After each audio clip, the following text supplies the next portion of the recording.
Side కొనండి.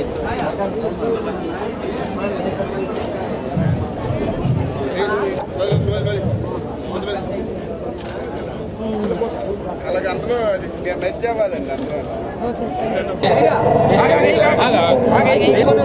రామారావు గారికి vice MPP, అదే విధంగా ఈ అందరికీ మరొకసారి నా హృదయపూర్వక చెప్పిన వెంటనే అది ఆనాడు చేస్తుందని చెప్పి మరి మా బిల్డింగ్ మా హాస్టల్ మరి తర్వాత విధి విధానాలు ఎలగొండలాగా ఒక మత్స్యకారులు ప్రత్యేకంగా మత్స్యకారుల కోసమే తెలియజేయవలసిందిగా ఈ సందర్భంగా కోరుతున్నాను సార్. సన్మానించవలసిన కోరుతున్నాను.